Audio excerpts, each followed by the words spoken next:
On va commencer là. Bonsoir. Eh bien merci d'être venus. Ce soir, comme d'habitude, on va parler de WordPress parce qu'on est au Meetup WordPress Nantes.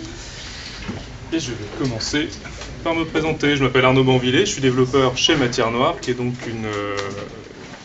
Mince, t'as dit quoi? Agence Web Mobile IoT. Une agence web mobile IoT, je le savais. Ce soir, on va parler du projet Gutenberg. Par contre, on va faire vraiment que les... comment est-ce qu'on fait des blocs? Donc les blocs, vous allez voir ce que c'est. Comment est-ce qu'on fait des blocs? On va pas avoir le temps de parler de la prise en main de l'interface, comment marche l'interface, tout ça. C'est passionnant, l'interface est super bien faite, il y a plein de trucs, il y a plein de raccourcis clavier, il y a plein de trucs, c'est génial. On va pas du tout le voir, parce qu'on n'aura pas le temps. Et il y a aussi une partie qui était chouette. Avant, je m'étais dit, j'en causerais un petit peu. Et en fait, ça rentre pas, c'est vraiment trop long. Donc on va pas du tout voir côté thème, comment prendre en compte Gutenberg. Il n'y a pas beaucoup de choses à savoir, mais un peu, mais on va pas en parler. Donc, bon. Et juste pour savoir, qui est-ce qui est développeur là dans la salle? Ouais, quand même. Parce que c'est... on va voir beaucoup de code, ça va être pas mal technique. Donc ceux qui sont un peu moins à l'aise avec le code, ça va être un petit peu plus dur. Et qui est-ce qui a compris la référence? Bernard? Ouais, parfait. Donc, le projet Gutenberg, alors c'est assez incroyable, c'est un vrai coup de bol en fait, parce que aujourd'hui, cette nuit, est sortie la bêta, la première bêta de WordPress 5. Donc la seule grosse nouveauté de WordPress 5, c'est l'intégration de Gutenberg, donc qui perd le nom de Gutenberg. Gutenberg, c'est le nom du projet quand il développait. Donc maintenant, on parlera juste de l'éditeur. Donc c'est le nouvel éditeur de WordPress, qui intègre du coup WordPress 5, qui est en bêta depuis aujourd'hui. Ça veut dire que vous pouvez facilement le télécharger, l'installer. Coup de chance incroyable en termes de timing, quoi. Ouais, donc ça devient le bloc éditeur. Dans la doc, vous verrez, bon, c'est un peu tout. Il y aura encore Gutenberg qui va apparaître pas mal, mais en gros, si vous entendez parler de bloc éditeur, c'est Gutenberg. C'est pas deux trucs différents, c'est le bloc éditeur. Et l'ancien éditeur, de temps en temps, on le voit souvent maintenant sur Classic Editor. Bon, il y aura les deux. Et en français, ce sera juste éditeur, a priori. Donc ce sera l'éditeur. Et juste avant d'entrer dans le truc, techniquement, là, il y a un article de Riyad qui va être le lead développeur de la phase 2, qui a expliqué comment ils avaient mergé du coup Gutenberg dans WordPress, et c'était assez rigolo. En fait, ça fait le merge, il est vraiment pas très gros. Ils ont juste changé le petit bootstrap de la page d'édition, donc le petit fichier PHP qui bootstrap la page, et après tout le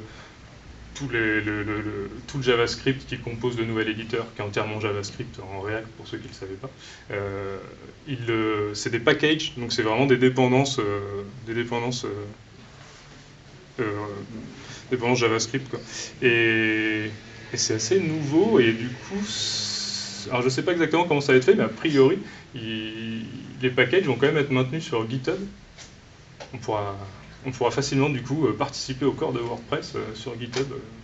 Alors j'en suis pas sûr, ça faudra vérifier. En tout cas, ce qui est sûr, c'est que ça va continuer d'exister sur GitHub pour la phase 2, qui a déjà commencé.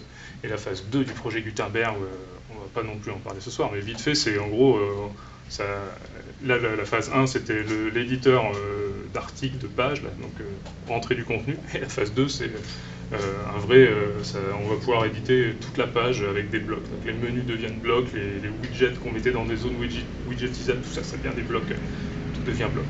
Phase 2 du projet qui a commencé.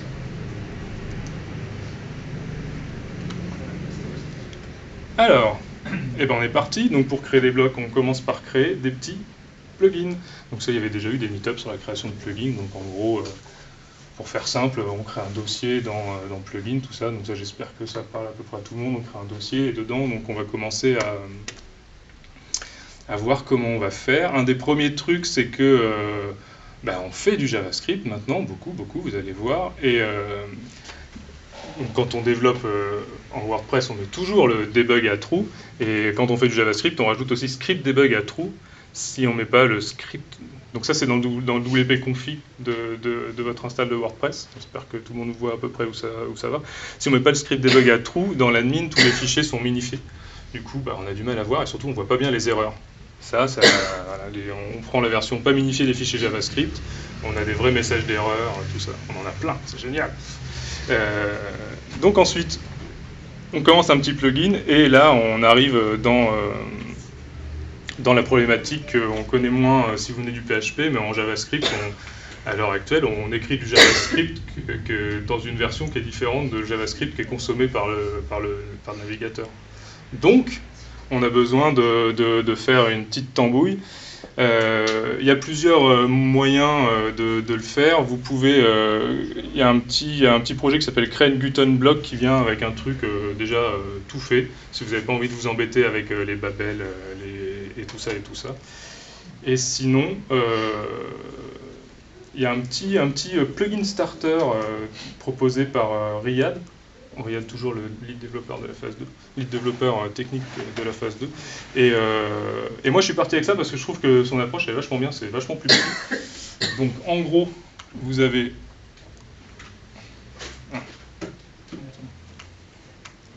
juste un petit package.json à récupérer, donc qui prend juste Babel. Donc Babel, c'est ce qui sert à transformer, vous allez voir, on va écrire du JavaScript en ESNext, ce qui s'appelle, donc c'est une forme de JavaScript qui est pas encore finie finalement, donc les navigateurs ne l'implémentent pas, mais c'est vraiment plus simple d'écrire comme ça. Et Babel, ça va le compiler en du JavaScript que tous les navigateurs comprennent. Donc Babel, ça sert à ça. Babel preset défaut, en fait dans le corps, il y a une config Babel. Donc en fait, on n'a pas à le faire, paf, on prend ça. Ça, je ne savais pas que ça existait avant de découvrir le plugin de Riyad. Et Parcel, c'est ce qui vous permet de mettre tous vos fichiers en un seul. Donc lui, il utilise ça parce qu'il n'y a pas d'autre config à faire qu'appeler Parcel dans les scripts. Alors que Webpack, c'est un peu plus compliqué. Si vous aimez bien Webpack et que vous connaissez Webpack, vous ne prenez pas Parcel, vous prenez Webpack. Donc voilà, ça, en gros, vous copiez ça à la racine de votre plugin. Vous rajoutez la petite config Babel, là où il n'y a pas grand chose à faire, en gros, à part lui dire qu'on prend les trucs du corps de WordPress. Un petit npm install, npm watch. Watch étant un script défini ici. Non, start, pas watch, start, qui fait un watch, tout ça. Donc là, j'en ai plusieurs, mais normalement, c'est juste index.js. Ça parle à peu près à tout le monde, ça, les environnements de développement JavaScript, ça, vous voyez un peu... Ouais, ok, moyen, bon, il faudra s'y faire malheureusement, ça c'est... Après, on peut aussi écrire des blocs en JavaScript, pas en utilisant ESNext, enfin l'écriture JavaScript ESNext, et en écrivant du JavaScript directement compréhensible par les navigateurs, donc ES5 ou des trucs comme ça. Moi je trouve ça plus compliqué, mais dans la doc de Gutenberg, dans la doc officielle, à chaque fois qu'il y a un exemple de code, il y a toujours deux onglets, ES5, ESNext. Donc si vous ne voulez pas vous embêter avec Babel, vous pouvez regarder comment ils font en ES5. Moi toute ma presse c'est ESNext. Donc là on a là on est parti. Avec ça, du coup, on peut commencer notre plugin, on va pouvoir commencer à écrire tout ça. Et je voulais juste aussi vous dire que dans le projet WP-CLI, là, il y a déjà une commande pour scaffold les blocs. Scaffold, c'est une commande où vous pouvez, qui existe depuis un petit bout de temps, vous pouvez faire scaffold theme, scaffold plugin, et ça vous créer la structure d'un thème, la structure d'un plugin, la structure d'un plugin avec test unitaire, des trucs comme ça.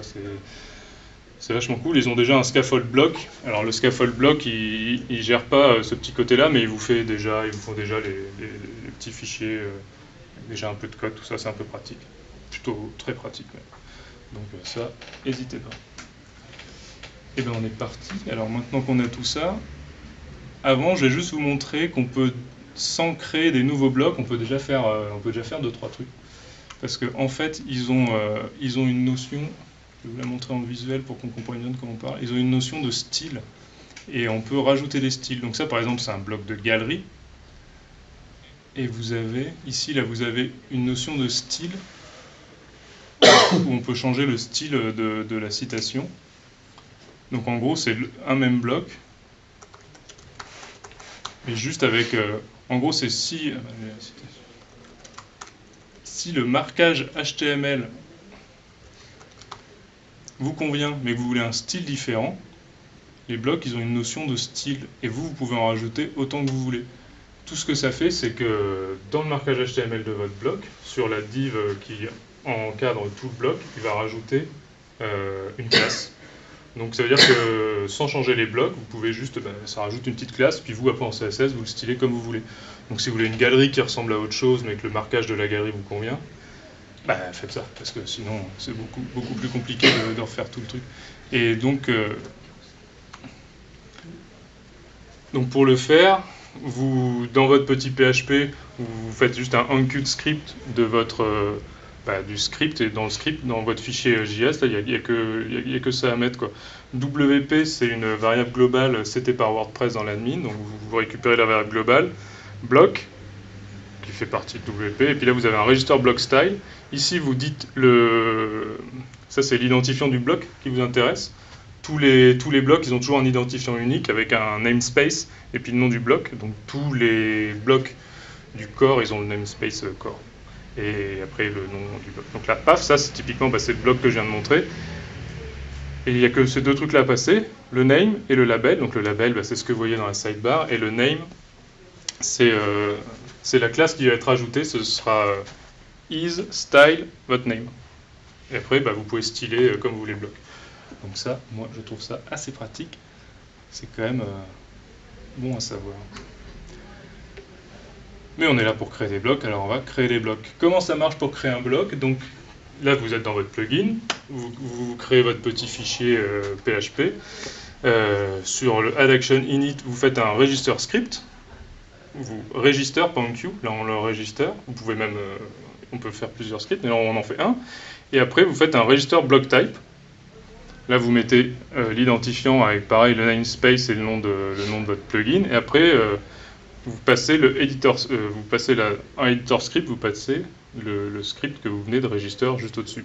Et après, c'est cette fonction-là qui s'occupe du enqueue script au bon moment. Du coup, vous avez le editor script. Donc ça, c'est pour le script de la déclaration de votre bloc dans l'admin. Ça, c'est le script qui va être sur le front, si vous avez besoin de JavaScript sur le front.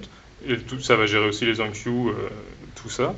Editor style et style, c'est pareil pour les styles. Si vous voulez un style qui soit que dans l'admin et un style qui soit que dans le front, vous les avez là. Et ça, on en parlera à la fin. Render callback, c'est très cool aussi. Et côté JavaScript, du coup, vous créez votre premier petit fichier JavaScript. Et comment on crée un bloc? Et en fait, vous avez une fonction register block qui est toujours dans ces variables globales là, WP block. Et donc register block type, vous donnez votre ID. Et après, vous avez ici, vous allez pouvoir passer plein de paramètres. Les seuls qui sont obligatoires, c'est title. Il faut un titre, c'est ce qui sera affiché quand vous voudrez insérer votre bloc, title, et catégorie. C'est les deux qui sont obligatoires, et edit et save, parce que sinon il ne se passe rien. Donc si vous donnez title, catégorie, edit et save, votre bloc il est valide, ça va fonctionner, quoi. Ensuite, on va voir qu'il y a plein d'autres attributs. Mais donc voilà. Et là, on a créé un bloc. Est-ce que je vous le montre? Je vous le montre. Là, on va essayer de travailler sur ce petit... Alors lui, je l'enlève. On va travailler sur ce petit bloc-là. On va voir tout ce qu'il fait. On va regarder... Et du coup, je vous montre aussi ici. Donc voilà, là on l'a créé. On va voir après un peu tout, mais voilà, ça c'est le vrai code dont vous voyez la démonstration. Donc il a un titre, une catégorie. Vous pouvez créer des catégories. Je vous montre où sont les catégories. À quoi servent les catégories? Les catégories, c'est quand vous ajoutez un bloc, vous avez tous les blocs sont rangés par catégorie. Et du coup, moi, voilà, j'ai rajouté une petite catégorie Gut démo où il y a mes petits blocs. Donc ça, c'est à ça que servent les catégories. Donc, qu'est-ce qu'on peut rajouter d'autre qui est intéressant? Donc, titre, description. La description, je ne sais pas où elle s'affiche en fait. Mais on peut donner une description. Ça, c'est les catégories qui sont déjà présentes. Common, formatting, layout, widget, embed. Et puis, vous pouvez les filtrer pour en rajouter si vous en voulez plus. Vous pouvez ajouter des icônes. Alors, les icônes, vous pouvez juste passer une chaîne de caractères si vous utilisez la librairie Dashicon, qui est la librairie d'icônes présente dans l'admin de WordPress. Et sinon, vous pouvez passer des SVG, vous pouvez passer un objet avec un SVG, puis des paramètres hover, je veux qu'il soit fil rouge. Enfin, c'est assez, en termes d'icônes, on peut faire pas mal de trucs. Vous pouvez passer un tableau de mots-clés, de keywords, parce que les blocs, on peut les chercher. Donc pour savoir à chaque fois que vous rajoutez un bloc, là, si vous commencez par slash, vous pouvez commencer à taper et ça va chercher. Et ça ne cherche pas que dans le titre des blocs, ça cherche dans la liste de keywords. Donc n'hésitez pas à mettre quelques keywords qui vous semblent intéressants pour qu'on trouve facilement. Les attributs, on va en parler juste après. Transform, ça faudra, c'est vachement intéressant. Il faudrait voir la doc, c'est un gros tableau. En gros, c'est pour passer de votre type de bloc à un autre type de bloc. Vous dites, par exemple, j'ai créé un type de bloc, c'est une image, on peut la transformer, mon bloc, on peut le transformer dans le type de bloc core image, par exemple.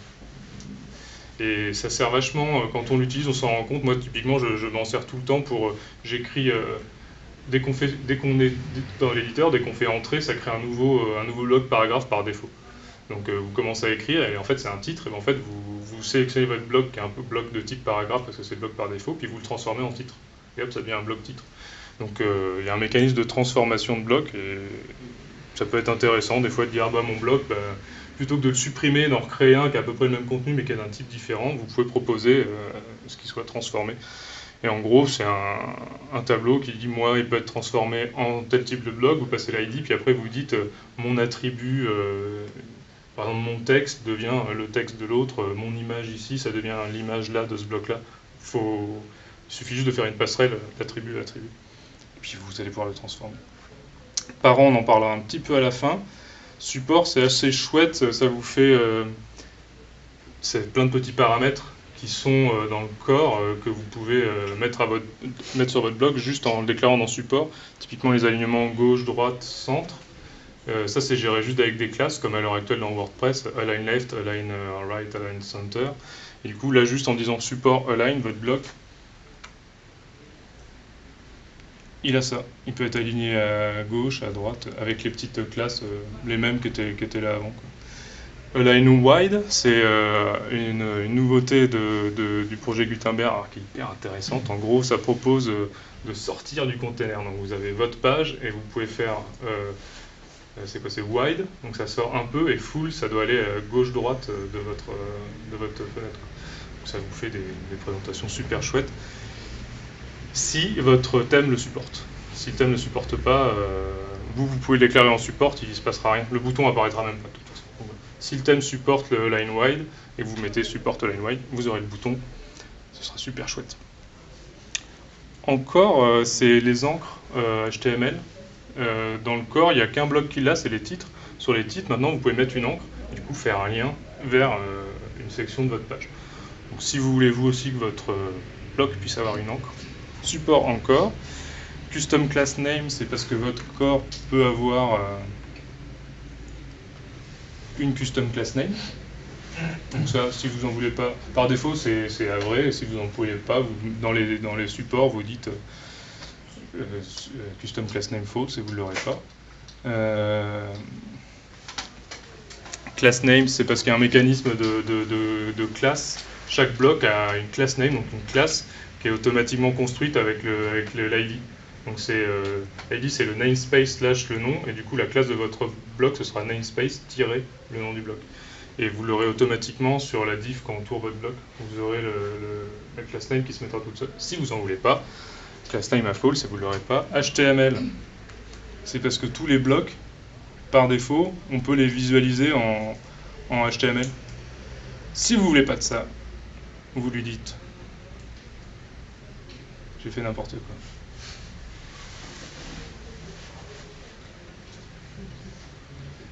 Comment on sort de ça? Je ne sais pas. Vous dites que... Oh, mon joli bloc. On va voir ça. Ouais, ça marche en plus. Ouais, ça marche, ouais.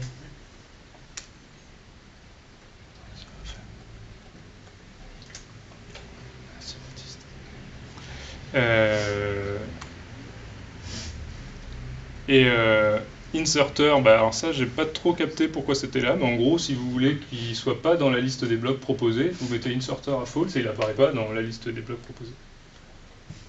Je ne sais pas quelle est l'application. Si vous voulez pas que votre bloc soit utilisé, créez un bloc, mettez inserter à false, les gens ne trouveront pas, ils l'utiliseront pas. Et multiple, c'est si vous mettez multiple à false, vous pourrez utiliser votre bloc qu'une seule fois par page. C'est là par nécessité de rétrocompatibilité parce que dans WordPress à l'heure actuelle vous avez une notion de read more qui bloque votre page et bah, on peut le mettre qu'une fois à l'heure actuelle. Donc ça ils en ont fait un bloc à part qu'on peut mettre qu'une fois. C'est pour ça que c'est là. Bon, peut-être que ça a une utilité pour certains blocs où on est sûr qu'on veut absolument que ce soit qu'une fois dans la page. Multiple, false, on pourra mettre qu'une fois. Ça c'est deux autres petits trucs. Ça c'est le bonheur de quand on développe des blocs. Vous allez voir quand vous créez un bloc, dès que vous changez quelque chose dans la fonction save, il va plus marcher votre bloc. Ce sera écrit gna gna gna. J'arrive pas à retrouver mes petits. T'as changé la fonction save. Bon, c'est chiant quoi. Et ça en fait c'est une manière de dire que ça arrive pas. Enfin, c'est la manière pour que le message n'arrive pas. En gros, chaque version de votre... quand vous changez le marquage de votre bloc, vous devez dire « Ah, attends, ce bloc-là, il correspond aussi donc, au marquage que je déclare, mais il correspond aussi à mon marquage que j'avais fait avant, qui était comme ça. » Et du coup, là, vous mettez toutes les anciennes versions de votre marquage et il peut retrouver ses petits. Indispensable et très pénible.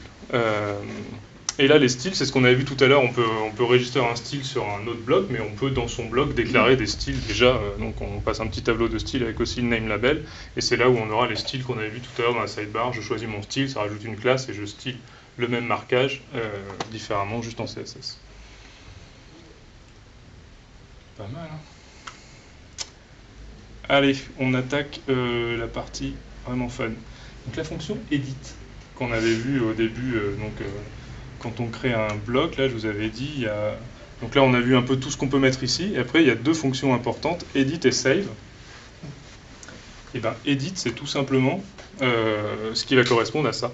Donc à tout ce que vous voyez dans l'admin, ça va être edit, c'est la fonction edit qui le gère, et la fonction save, il va l'appeler pour enregistrer en base de données votre bloc. Donc ça c'est la base. Du coup, edit, ça va ressembler un peu plus à un formulaire. En gros, on va demander aux gens de rentrer des trucs dedans. Et après, on va sauvegarder tout ça avec la fonction save. La difficulté, on en parlait avec Simon tout à l'heure, la difficulté, c'est que la volonté de WordPress, maintenant, c'est que dans l'éditeur, parce qu'on n'est plus Gutenberg, donc dans l'éditeur, on doit avoir presque le même rendu que sur le front du site. Et vous allez voir, ça c'est compliqué à faire, hein. On n'est pas obligé non plus de le faire à fond, mais parce que dans l'éditeur, on est quand même c'est quand même un formulaire, quoi.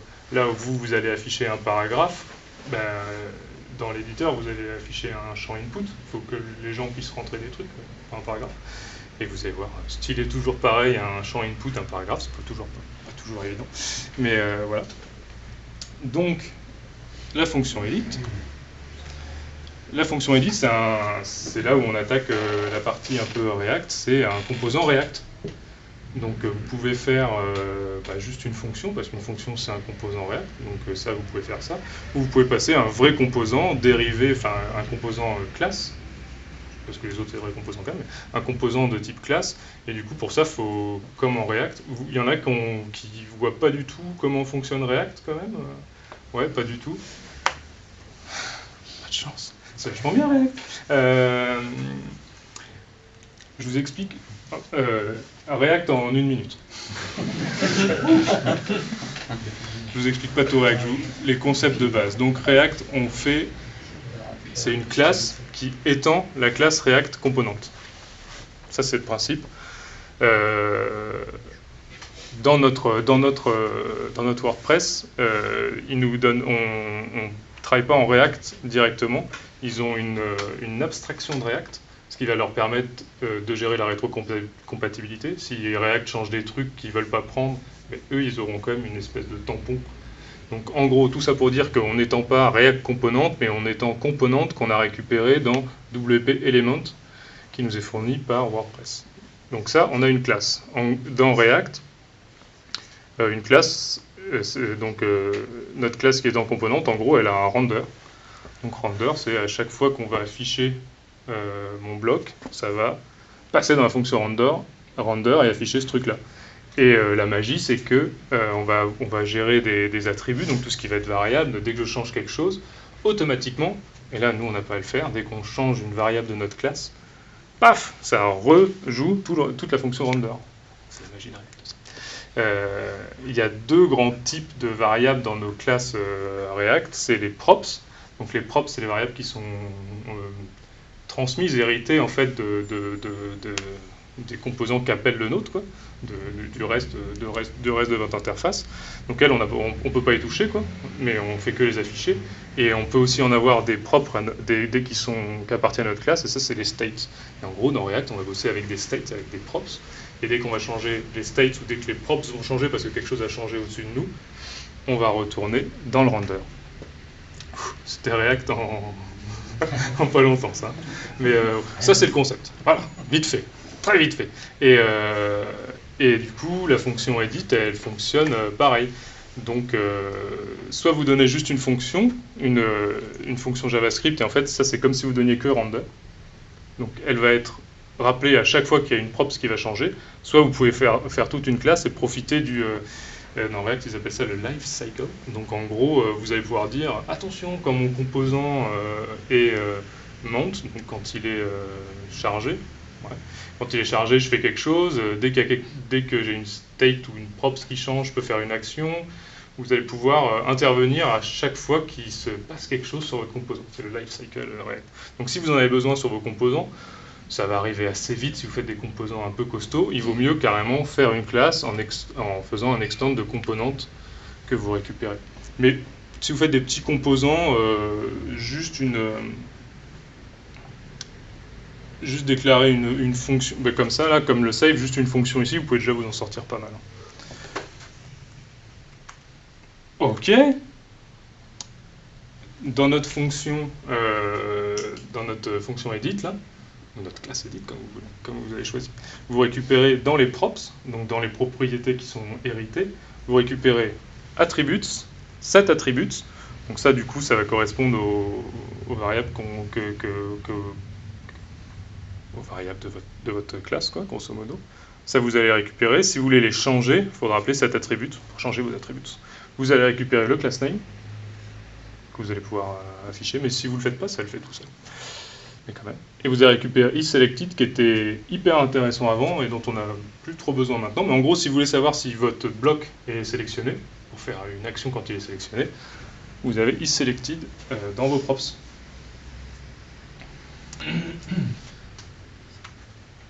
La fonction save, elle est plus simple, c'est save, c'est ce qui va être sauvegardé en base de données dans votre post content, là, dans la base de données. C'est ce HTML-là qui va être sauvegardé. Et on va voir qu'elle est très importante aussi parce que c'est là où il va parser les attributs. On va voir ce que c'est les attributs juste après. Et donc il faut quand même bien y réfléchir. On a vu qu'il ne fallait pas trop la changer celle-là parce que quand on change, il n'est pas très content. Donc c'est pour ça que je vous ai redit, attention, si vous voulez la changer, n'oubliez pas de déclarer que avant votre marquage c'était ça, maintenant c'est ça, avec la fonction deprecated dans register block. Et maintenant, on va poser des attributs. Parce que c'est bien beau d'avoir fait notre petit render, on a besoin d'attributs. Donc on a un attribut, qu'est-ce que c'est? C'est les petites variables dont vous avez besoin. Par exemple, moi, le petit bloc que je vais vous montrer, c'est... Non, mais c'est pas le vrai. Hein. Attends.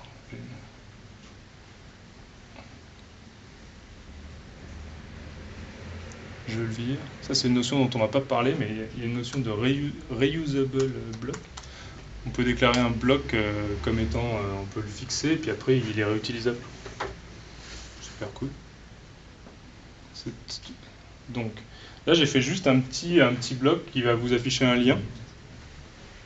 Et du coup, là, typiquement, comme attribut, je vais avoir besoin du texte de mon lien. Ça, c'est un attribut. Faut qu'on le stocke quelque part. Et du coup, la manière dont ça marche, c'est qu'il faut le déclarer. On déclare que j'ai besoin d'un texte.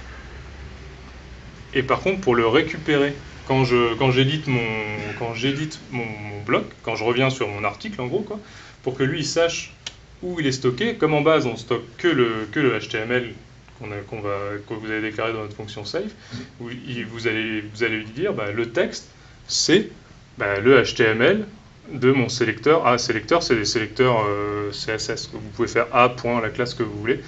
Et c'est comme ça qu'il va pouvoir refaire le lien et dire le texte de ton bloc, c'est le HTML de mon sélecteur A. Et il va pouvoir remplir votre petit input, parce que ça c'est quand même un input, donc il avait besoin de connaître sa valeur grâce à son attribut. Donc on a vu que... non, pas vu. C'est là où moi je vais lui déclarer... Ça, c'est un composant, voilà, rich text. C'est là où je donne que la value, sa value à ça, qui va être un input de type texte. C'est texte, c'est l'attribut texte. Et attribut, je l'ai récupéré en props.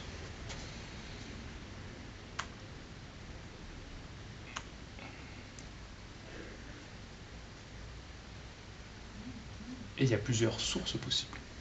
On va voir les sources. Donc vous pouvez dire... l'attribut dont j'ai besoin, je le récupère. Donc là, ce qu'on vient de voir, c'est le HTML de... Vous donnez toujours le sélecteur, donc c'est le HTML de tel sélecteur. Donc là, vous avez récupéré du HTML. Vous pouvez dire que c'est le texte. Donc la différence entre texte et HTML, c'est que le texte, il y aura, par exemple, si dans mon lien, je mets un strong, là, ça ne va pas marcher. Parce qu'ici, il veut que du texte, pas du HTML. Ici, il va récupérer tout votre texte avec votre strong. Vous pouvez aussi dire que c'est un attribut. Donc, par exemple, si vous avez mis une image, que vous voulez l'URL de l'image, vous direz c'est l'attribut src du sélecteur IMG.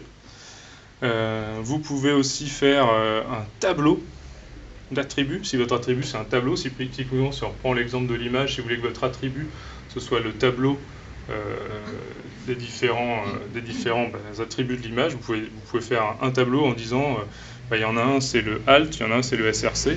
Vous avez tout un marquage qui vous permet de récupérer directement un tableau qui correspond aux différents paramètres de votre image. Et vous pouvez aussi enregistrer vos attributs en méta. Donc si vous mettez source méta et après vous donnez la clé de la méta, il va automatiquement faire l'enregistrer et la récupérer quand il a besoin. Et pour sauvegarder, typiquement quand c'est en méta, tous les blocs, donc en base il les sauvegarde en HTML et au-dessus il met un commentaire HTML avec l'ID de votre bloc et après sous format JSON il va mettre les éléments dont il a besoin. Donc si vous avez un attribut qui est en méta, il va leur montrer cet attribut là il est en méta telle clé et il va pouvoir vous le récupérer. Et vous pouvez aussi ne pas donner de source et dans ce cas là il va enregistrer la valeur de votre attribut directement dans le JSON. Donc parce que ça des fois typiquement on veut qu'il y ait 4 trucs, genre 4 icônes, mais on veut laisser la main à l'utilisateur, il en veut 3 ou 4. Dans le HTML, vous n'allez pas avoir cette information de 3 ou 4, vous n'allez pas dire compte le nombre de paragraphes. Vous pouvez juste dire j'ai un attribut qui est nombre d'icônes, et cet attribut, vous ne lui donnez pas de source, et il va l'enregistrer lui dans le commentaire HTML qui encadre votre bloc.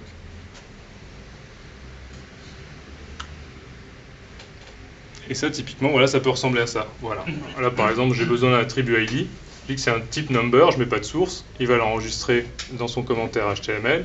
J'ai besoin d'un file name. Je prends, c'est une source HTML et le sélecteur, c'est un joli sélecteur, not. Lui, voilà, c'est un string. Oui, on peut leur donner un type. La source, on va prendre l'attribut href de ce sélecteur-là. Et ça, c'est juste pour dire qu'on peut aussi donner une valeur par défaut. Défaut. Et lui, typiquement, il n'a pas de source. Pareil, cet attribut-là, il sera enregistré en commentaire HTML de votre blog. Ce qui est donc recommandé de faire pour tous vos... Parce que là, maintenant qu'on a nos attributs, on va vouloir ajouter des petits éléments, hein, des petits inputs, des petits boutons pour pouvoir setter ces attributs, parce qu'il faut bien que l'utilisateur il ait la main pour pouvoir dire je veux ça, je veux ça, je veux ça. Et du coup, on a besoin classiquement de tous les éléments d'un formulaire, quoi, des inputs, des selects, des trucs où il puisse agir. Et tous ces trucs-là, vous n'avez pas du tout à les refaire, vous allez utiliser les composants qui sont dans le corps de WordPress. Et le corps de WordPress a une belle bibliothèque de composants.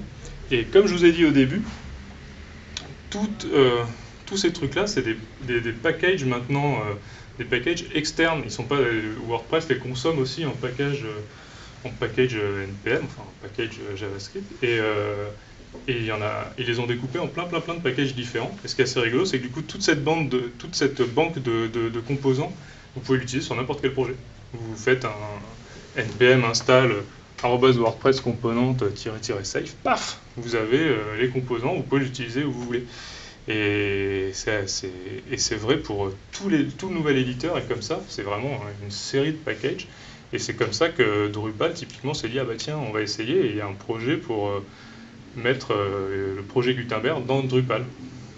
Et c'est vraiment pas compliqué à faire, parce qu'il suffit de require, pas compliqué, si je pense que c'est compliqué, mais techniquement il suffit de require une série de composants et après de refaire le taf, quoi. Et ils ont lancé aussi une idée de Gutenberg Cloud, qui serait une espèce de bibliothèque de blocs qui ne dépendrait pas de WordPress, qui serait vraiment qui pourrait s'installer n'importe où, comme les composants du corps, d'ailleurs, comme cela. Et donc, si vous voulez faire ça, je dis ça, vous allez voir où je vais en venir. Si vous voulez faire ça, il ne faut pas utiliser comme je vous ai montré, les variables globales setées par WordPress, parce que si vous n'êtes pas dans WordPress, ça n'existe pas. Du coup, il faut que dans votre package.json, là, vous allez require le package WordPress componente, et puis ici vous allez importer votre package depuis, vous allez importer votre composant depuis le package. Donc import -icon from @wordpress-componente. Si vous avez envie d'être CMS agnostique, enfin en tout cas que vos blogs puissent s'installer sur WordPress comme sur Drupal, comme sur d'autres, s'il y en a d'autres qui ont envie de le supporter, et ben c'est possible. Tout ça pour dire que nous, pour faire notre belle petite interface, on va utiliser toute cette librairie de composants de WordPress, qui est hyper complète, hyper intéressante et qui est plutôt bien faite. Donc vous avez tout ce par défaut, les textes, les boutons, les selects, les checkbox, les radios, le range, enfin vous en avez plein. Ceux-là, ils sont un peu spéciaux, je vais vous montrer juste après. Puis il y en a qui vont un petit peu plus loin, vous avez des color pickers, des spinners, des datetime pickers, et vous avez même un contrast checker. Lui, il est assez cool, vous lui donnez une image de background, une image de texte, et il vous dit si c'est bien. Si c'est le bon ratio, il vous dit oui, non. Et puis vous n'avez rien d'autre à faire. C'est hyper simple à utiliser. Faites-le.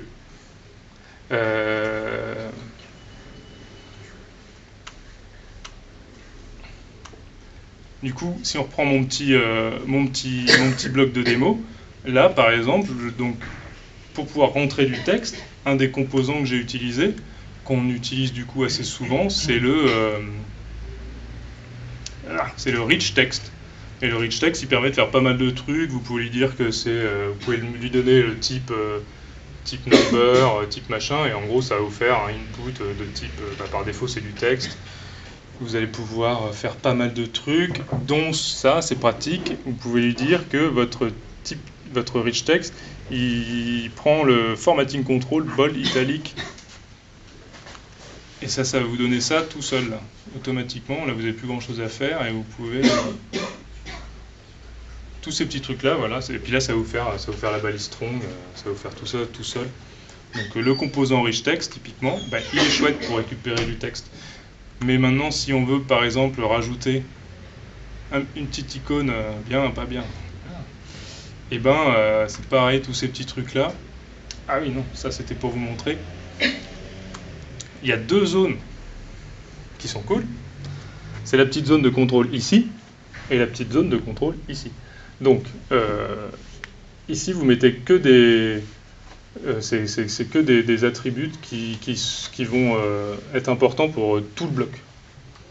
Et si vous voulez, par exemple, là, le bold, bah, lui, c'est que pour le texte sélectionné, donc on le met plutôt ici. C'est comme ça que vous décidez de mettre plutôt quelque chose ici ou ici. Puis grosso modo, bon, bah, ici, vous n'avez pas beaucoup de place. Donc des fois, juste vous le mettez là, parce qu'ici, pas beaucoup de place. Donc, pour faire ça, c'est très simple. Il suffit de mettre tous les composants que vous voulez dans un composant bloc contrôle, et automatiquement, ils apparaîtront au bon endroit quand votre bloc est sélectionné. Donc dès que mon bloc est sélectionné, pouf, le bloc contrôle apparaît. Donc ça, c'est les petits boutons qui sont au-dessus. Et si vous voulez que ça ait vraiment la même gueule que les composants du corps, il faut en plus utiliser toolbar. Et comme ça, vous verrez, c'est stylé tout pareil. Donc là, typiquement, mon petit pouce en haut, en bas, c'est ce petit truc-là. Là, c'est des petits... c'est un petit composant... on voit mieux avec lui en fait. Dans Toolbar, c'est drop menu. Dans Toolbar, en gros, vous donnez la liste de vos contrôles et automatiquement, il fait des jolis affichages. Là, typiquement, ça, vous lui donnez deux contrôles, un up, un down, avec une icône, un titre et une action sur le clic. Donc là, moi, on click, j'ai juste fait un petit set attribut pour savoir si c'est up ou down. Et je récupère mon attribut pour afficher un dash icône attribut, donc sum up ou down. Et si vous voulez faire un petit drop menu, c'est pareil, vous avez un composant drop menu. Ça, c'était pour essayer de vous montrer à quel point c'est simple de faire des petites interfaces. Tous ces petits composants là, on a vraiment toute la logique de comportement, elle est vraiment faite, quoi. On a vraiment juste à dire, moi je veux tel titre, telle icône, machin, et tout s'affiche, tous les styles sont les bons, j'ai pas fait une seule ligne de style, il n'y a vraiment rien, quoi. C'est quand même assez pratique. Et au clic, ça re-render automatiquement parce que j'ai une props qui a changé, ça c'est la magie de React. Tac, tac. Et si vous voulez rajouter un truc ici, donc là c'est le SRC de mon lien. Donc si j'ai envie de mettre mon site, voilà.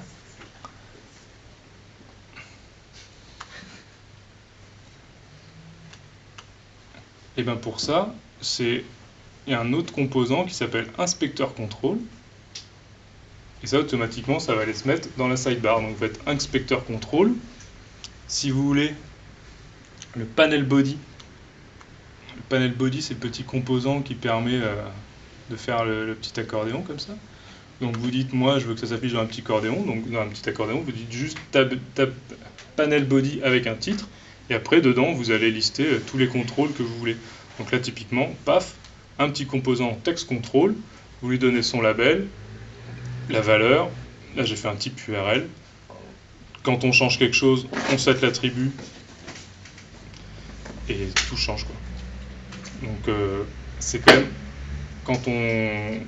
quand on reste dans des choses assez simples, ça va vraiment très très vite de rajouter un input, un select, un range, un truc, et à chaque fois que ça change, en gros, on fait varier les attributs, et automatiquement, ça render, ça repasse dans le render, et ça affiche tout comme il faut. C'est beau, c'est facile.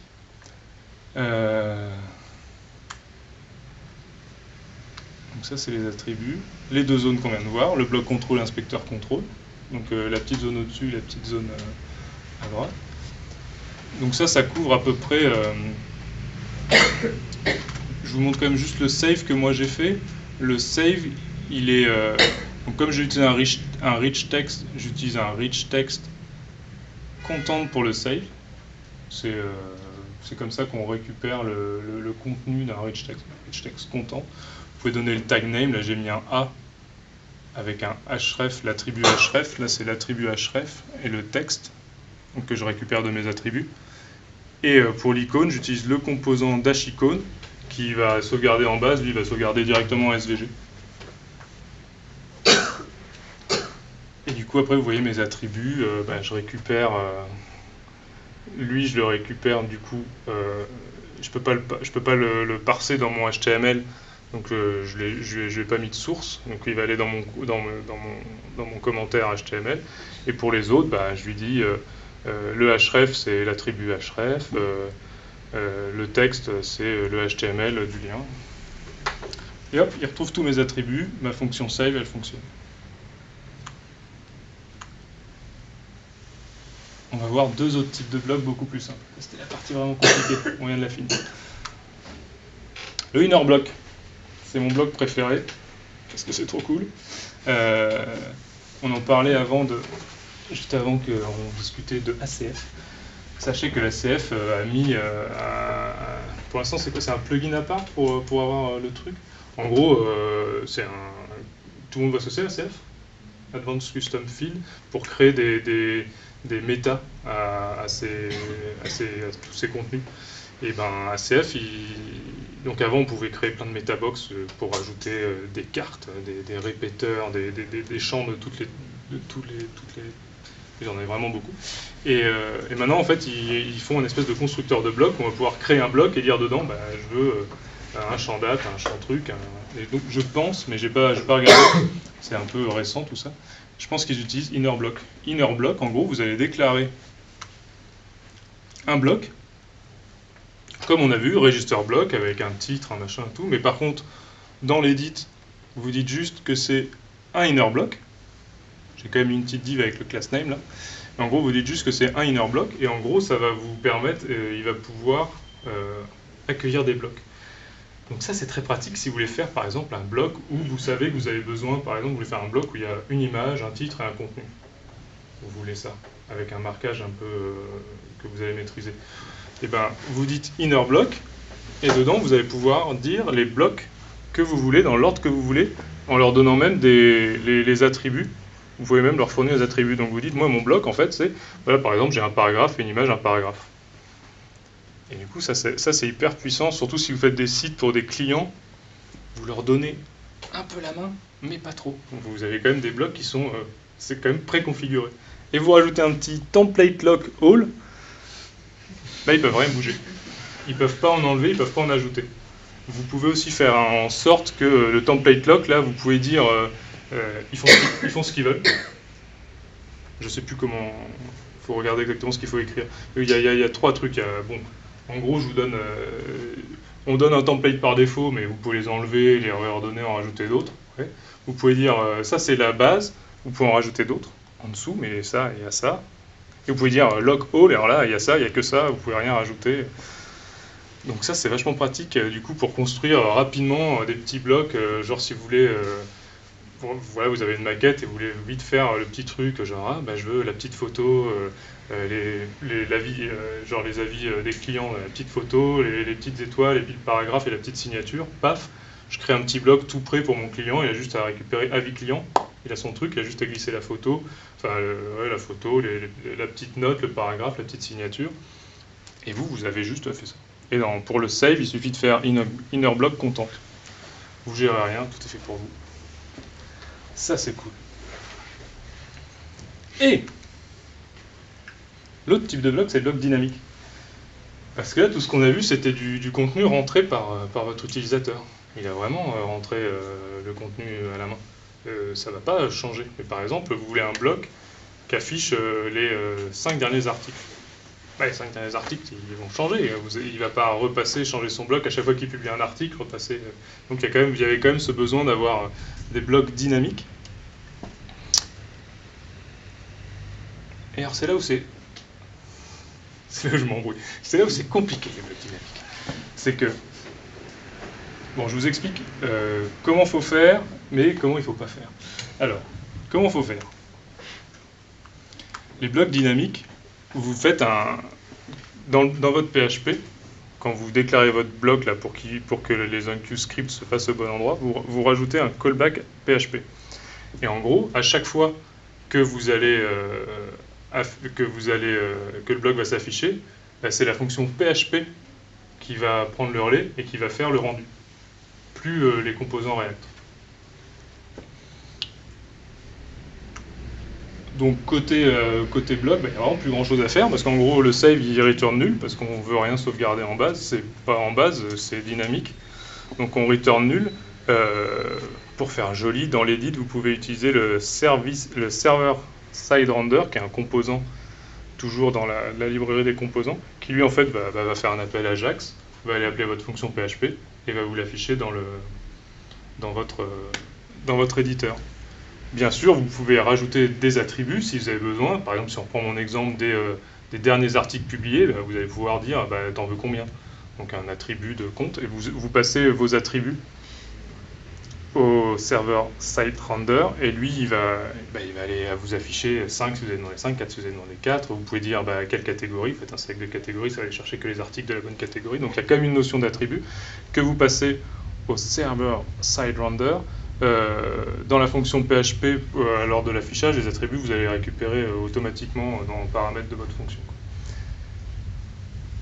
Donc ça, c'est vachement bien. Alors par contre, c'est là où on arrive à toute la problématique, c'est que eux, ils ont dit ça, ils font, ouais, en gros, vous pouvez gérer vos blocs en PHP, mais en fait, faut pas le faire.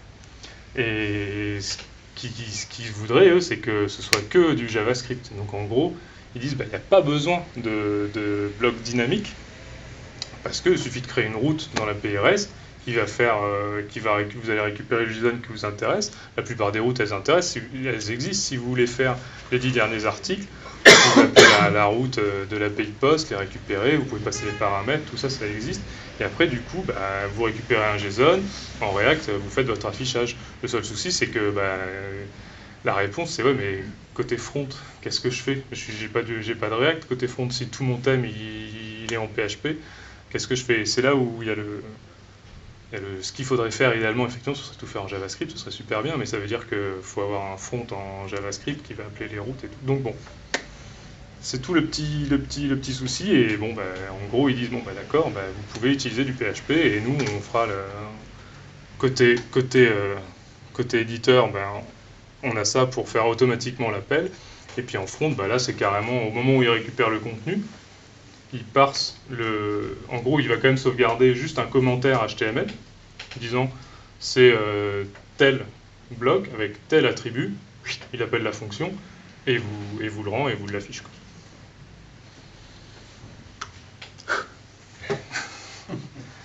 Là, c'est fini. Et si vous avez des questions, c'est maintenant. C'était tellement clair qu'il n'y a pas de questions. Formidable. Donc si on va utiliser autre chose que du React, du Vue ou Angular. C'est possible. C'est possible parce que du coup, dans la fonction edit et la fonction save, finalement, il va les appeler pareil, ouais. Enfin, ça va ton composant vue, du moment que son render il va finir par envoyer de HTML, ça va fonctionner. Pareil pour le save, parce que le save finalement c'est un composant, mais vue il a la même chose, ces composants au final ils finissent toujours par afficher du HTML qui sera sauvegardé, quoi. Donc ça fonctionne. Après la vraie question c'est est-ce que tu veux sachant que tu as déjà que tu as déjà le React et puis tous les trucs, est-ce que tu veux toi dans l'admin rajouter ça? Et si tu veux, La version de React utilisée par WordPress derrière, ça va avec du CS quelque chose. Et ça sera fixé par rapport à la version de WordPress. Ouais. Ce sera fixé, ouais, clairement. Mais leur réponse à ça, c'est que c'est du React, il y a une couche d'abstraction, donc de toute façon, tu ne consommes pas React en direct, quoi. Donc après, ils ne te donnent pas du tout la main sur tout ce que propose React, quoi. Et par contre, ce qui t'affiche de React, ce que tu peux utiliser de React, ça, normalement, ils vont essayer de se débrouiller pour que ce soit à peu près rétro-compatible et tous ces trucs-là, et ils vont essayer de suivre. Enfin, je sais pas trop, mais j'espère en tout cas qu'ils vont essayer de suivre un peu les évolutions de React. Et sachant, comme tu disais, si on veut créer un composant qui soit justement WordPress agnostique, on veut dire, ouais. Là on va probablement, enfin si on aime bien React, on va l'écrire en React et pas en WordPress. Ouais. Ouais, puis tu pourras toujours utiliser la librairie de composants de WordPress pour quand même que l'affichage soit cohérent, quoi. C'est quand même ce qui est conseillé.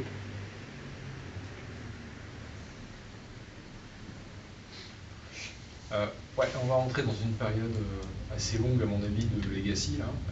Tu as des bonnes pratiques, des conseils à donner pour gérer les vieux shortcodes, entre guillemets, pour intégrer ça. Du coup, on va faire ça en bloc dynamique, PHP.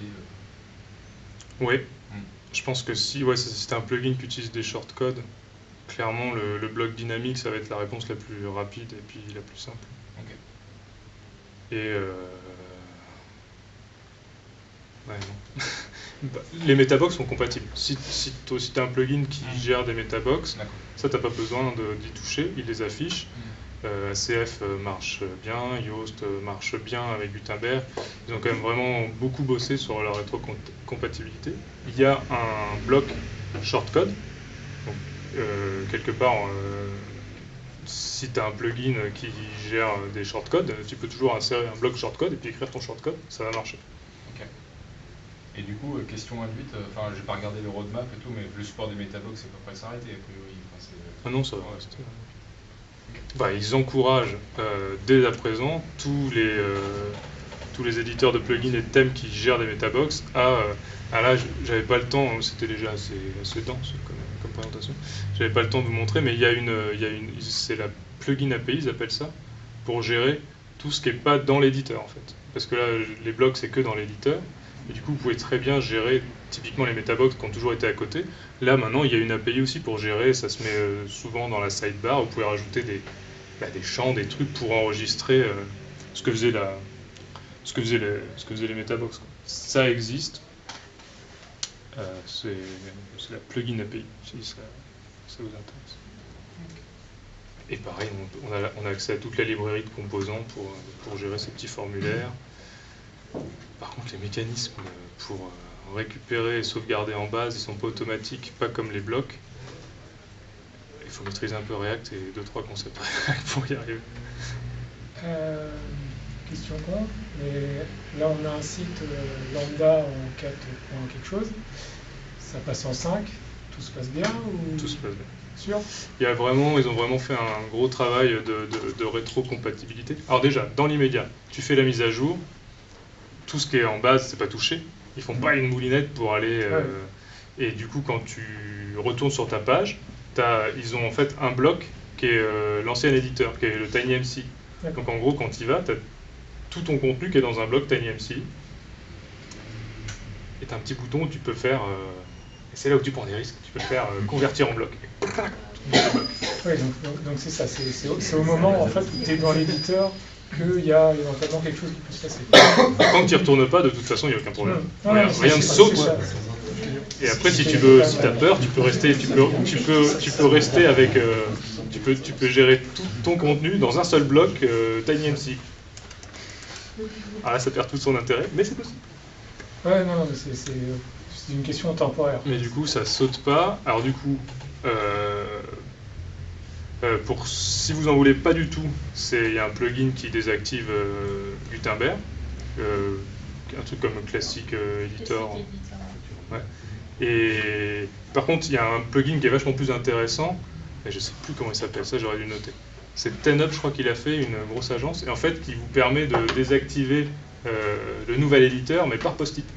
Donc vous dites, typiquement les articles, j'ai rien fait de particulier sur ce projet, vas-y, éclate-toi avec Gutenberg. Par contre, mon post-it, où j'en ai chié, j'ai 200 champs ACF et tout, va pas me foutre du Gutenberg, lui, pas Gutenberg. Et du coup, par post-it, vous gérez Gutenberg, pas Gutenberg. Et ça, j'ai l'impression que pour faire une transition, c'est une bonne solution. Mais sinon, un classique éditeur, et puis tout va bien. Je reviens avec les vieux shortcodes, mais il y a quand même ils sont assez fondamentaux, c'est qu'avec les dynamic blocks, finalement, les shortcodes, ils vont être rendus. Ouais. Ouais, c'est quand même... C'est bien. Des fois, ça va faire chier, en fait. Ouais, et typiquement, en ce moment, je suis sur un projet où on a décidé d'utiliser Gutenberg, et dans les dynamic blocks, ce qui est chiant, du coup, c'est qu'il faut gérer ton JavaScript. Hier, je faisais une galerie, c'est un slider. En fait, c'est vachement chiant parce que tu dois gérer un comportement front et un comportement dans l'éditeur. Et il y a plein de petites différences, c'est pas tout à fait pareil. Alors du coup, tu as un espèce de script commun, plus tiens, je rajoute un petit truc pour l'admin, j'enlève un petit truc pour le front. C'est assez compliqué d'avoir le même rendu. Je pensais, avant de mettre les mains dedans, je pensais pas en fait que rencontrer autant de difficultés à faire marcher de la même façon dans l'éditeur et sur le front. Non, puis même, tu as des trucs comme Event Calendar, c'est des trucs assez populaires, on va dire. Des sites montés à base de plugins, enfin, ça te fait des monstres en fait, quoi. Qu'on n'a pas envie de voir dans l'admin, mais qui vont être rendus quand même. Non, dans un premier temps, ce sera un bloc shortcode. Okay. Après, si lui, il a envie de... Si le mec qui fait ça, enfin, ou les mecs qui font ça, ils ont envie, il faudra qu'ils réfléchissent. Ça va être bien. Ouais, il y a du boulot. ça change beaucoup, quoi. Ça change clairement beaucoup. Ce qui est à peu près sûr, c'est que pour faire une gestion de contenu simple, je mets des titres, des images, du texte, ça reste simple. L'interface est quand même assez simple. Quand on va chercher à faire des mises en page compliquées, ce qu'on ne pouvait pas vraiment faire avant, ça demande de prendre un peu l'interface en main et c'est un peu compliqué. Et pour nous développeurs, comme vous avez vu, c'est pas non plus. On a beaucoup d'aides pour gérer. On a beaucoup de composants déjà pour gérer tous les jolis formulaires, toute la sauvegarde et tout. On n'a pas à gérer, c'est quand même pas mal, mais ça demande un peu de boulot. Et puis surtout, si on était habitué au PHP, et puis là, il n'y en a plus quoi. Donc c'est un autre langage, c'est un autre boulot. Donc ça demande pas mal de boulot. Après. C'est quand même vachement cool. On peut vraiment faire beaucoup plus de trucs qu'on ne pouvait faire. Et si on fait des sites pour des clients, on peut, en bossant pas beaucoup plus, on peut quand même mettre dans les mains du client un outil qui va vraiment plus loin, quoi. Qui vont galérer un petit peu à prendre en main. Il faudra les accompagner un petit peu là-dessus. Mais par contre, on peut vraiment faire plein de trucs qu'on ne pouvait pas faire avant, quoi. Un exemple bête, c'est le bouton par exemple, on pouvait pas faire un bouton facile, quoi. Là, il y a un bloc bouton, on fait un bouton, on choisit la couleur, boum, on a un bouton, quoi. Ça avant c'était compliqué, quoi. Un tableau, c'était compliqué de faire un tableau. Là vous avez un bloc tableau, vous dites tant de colonnes, tant de lignes, et vous mettez ce que vous voulez dans les cases, quoi. Enfin, c'est simple, quoi. Enfin. Il y a des trucs, il y a des trucs qui n'étaient pas évidents, qui deviennent beaucoup plus évidents.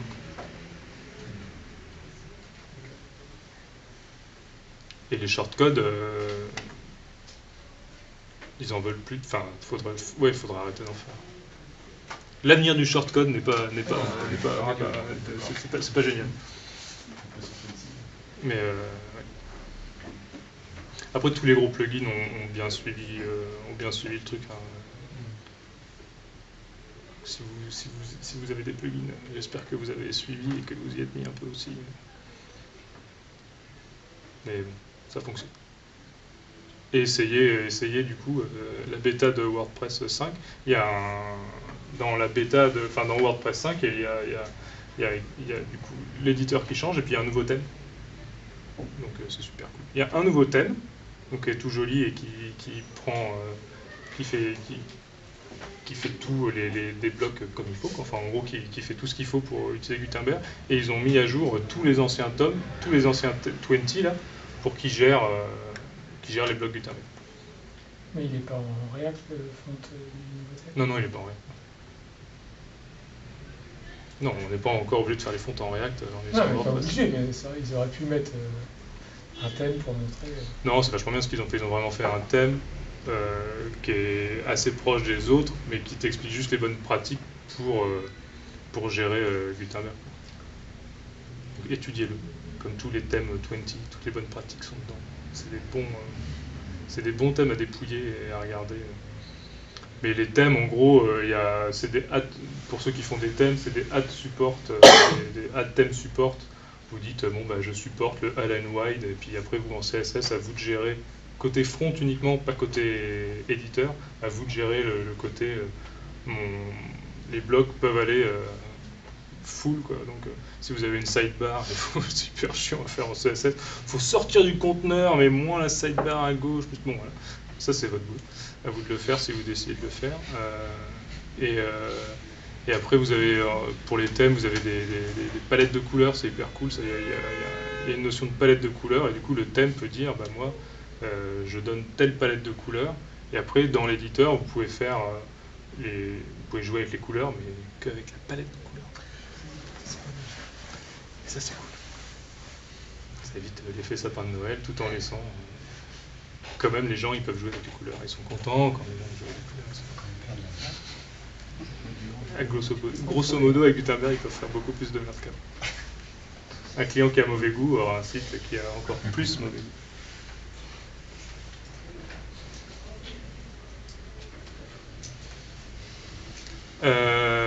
Fallait que je finisse par demander, est-ce qu'il y aurait des gens intéressés par un atelier création de blocs?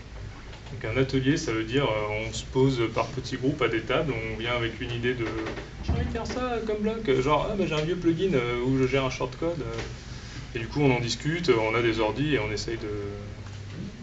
Ça intéresse, ouais, ce seraient des bonnes idées. Sachant que du coup, on limitera un petit peu plus qu'aujourd'hui, puisqu'on a limité à 40 personnes les inscriptions. Du coup, en mode atelier, c'est un petit peu compliqué à gérer 40 personnes. Ouais. Donc on limiterait peut-être plus à 15-20 personnes, sachant que en général, ça peut être 20 personnes et il y en a toujours quelques-uns qui malheureusement annulent. Donc l'idée, on met 20 en espérant en avoir 15. Voilà. Parce que en général, on alterne effectivement un atelier plus intermédiaire expert avec un atelier junior après. Mais là, junior, créateur. Mais là, je trouvais que ce qui était intéressant, c'est peut-être pas perdre le fil et qu'en plus de ça, comme Gutenberg sera quand même très vite bientôt. Eh bien, le 19 novembre. Ouais, c'est ça, hein, c'est la quinzaine de novembre. Du coup, on se disait que c'était peut-être sympa de faire un atelier directement après ce meet-up-là. Donc, si ça vous dit, en l'occurrence, ouais, plutôt pas mal. Bon, bah, je pense que demain matin, je vais demander une date dans ce cas-là. Du coup, je vais voir avec Arnaud. Et puis s'il y en a qui se sentent encadrés. Voilà, c'est ça. Par contre, il va falloir quelques encadrants. S'il y en a qui ont déjà bien creusé. Si on a qui se sentent un petit peu d'encadrer des groupes de 3-4 personnes, au moins pour aiguiller un petit peu. Voilà. Parce que, évidemment, ce type d'atelier peut être fait que s'il y a quelques encadrants quand même. On a un peu mis les mains dedans et qui peuvent aider. Sinon tout le monde se demande, alors comment on fait? Je sais pas comment on fait. On va faire un tuto ensemble alors. Donc voilà.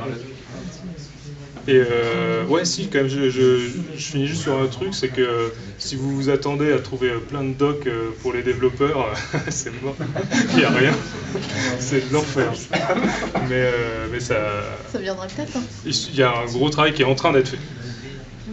Mais c'est le truc où on s'arrache les cheveux. Donc si vous cherchez, moi en gros, il y a plein de trucs que j'ai découvert juste en allant regarder comment étaient faits les blocs du corps. Voilà. Si on t'appelle.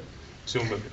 Et les blocs du corps, ce qui est relou, c'est que si vous prenez juste le plugin, et ben c'est minifié, c'est hyper relou. Donc en gros, moi mon truc, c'est que j'utilise GitHub et je vais regarder les blocs du corps. Et les blocs du corps sur GitHub, parce que vous pouvez les chercher longtemps. Et à la racine, il y a un dossier package. Dans les packages, il y a un bloc librairie, et dans bloc librairie, dans le dossier SRC, vous avez tous les blocs du corps. Et là, vous étudiez comment ils font, et c'est là où est l'information pour les développeurs. C'est le reverse engineering. Quoi? C'est le reverse engineering. Tu vas avoir un paquet de vendors pour voir comment ça marche, pour en fait te faire ta doc qui est ensuite utilisée. C'est exactement ça.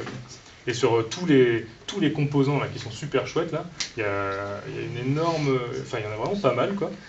Et tu sais jamais comment les utiliser. Voilà, ils ont tous à peu près un README qui donne, qui fait 2 lignes, qui dit voilà à quoi ça ressemble. T'as aucune information, tu sais pas quoi faire. Donc là c'est pareil, tu prends ton composant, tu cherches dans GitHub, tu fais chercher ce composant dans le repository actuel, puis tu vas regarder quel bloc utilise ce composant, puis comment il fait pour putain lui passer ça, comment il fait pour récupérer ce truc. Bonne chance. Tu fais du Willy sur le corps. C'est la méthode de Willy pour effectivement comprendre comment marche WordPress. Il faut aller voir les fichiers du corps et il y a plein de fonctionnalités. Et toi, la difficulté, c'est que quand tu fais du PHP, tu as accès au PHP du corps, tu y as accès. Quoi. Si tu as un IDE bien branlé, quand tu cliques sur les fonctions, ça t'emmène là où est définie la fonction. Quoi. Et Et là, ça marche pas, c'est minifié, c'est relou, quoi, ça marche pas. Donc, bon, bah, tu vas sur GitHub, tu te remontes les manches et tu trouves tout, quoi. Mais ça va changer. Tout ça va changer, mais... Et du coup, tu peux pas cloner le truc Tu peux cloner en local et le... chercher dedans facilement. Tu peux faire ça. Tu peux faire ça, et puis, alors si tu le clones en local, bah, faut faire les npm install, npm build, enfin, faut le builder parce qu'il n'est pas buildé. Même si tu builds, tu peux plus chercher dedans. Faut ouvrir les sources et puis faire des recherches dans les sources. Ouais, mais si tu veux quand même l'avoir et qu'il fonctionne, t'es obligé de le builder. Oui, voilà, ouais. Tu le builds, toi, tu veux les sources, toi. Tu builds pour qu'il fonctionne, et tu regardes dans le pas build pour les sources.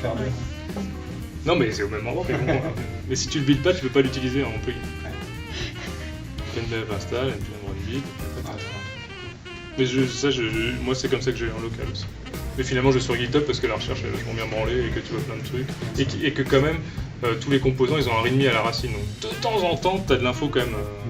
Bon, tu l'as aussi, mais c'est bien présenté sur GitHub. Moins bien sur Ouais, je pense qu'il va falloir plus d'un meet-up pour... Je pense que la moitié de l'année, ça va être consacré à Gutenberg. Surtout qu'il y a plein de trucs que j'ai enlevés qui sont hyper plus compliqués. On peut y aller.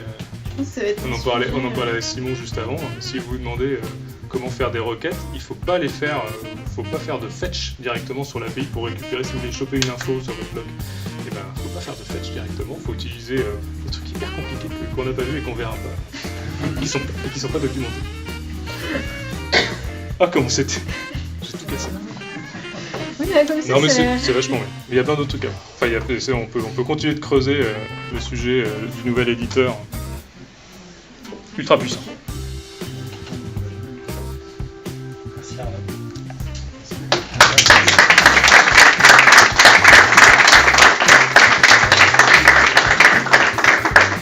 La suite, c'est qu'on va picoler, c'est ça? Pour ceux qui s'intéressent. Comme d'habitude, ceux qui ont envie de boire ou manger, on se retrouve dehors et voilà. Merci à tous d'être venus et dès que j'ai une date pour la prochaine session qui serait donc un atelier, on vous tient au courant et c'est prévu qu'il y ait quand même un atelier junior aussi, je vais essayer de caler les deux quand même. Mais voilà. En tout cas, on vous tient informé par le meet-up comme d'habitude. C'est qui là?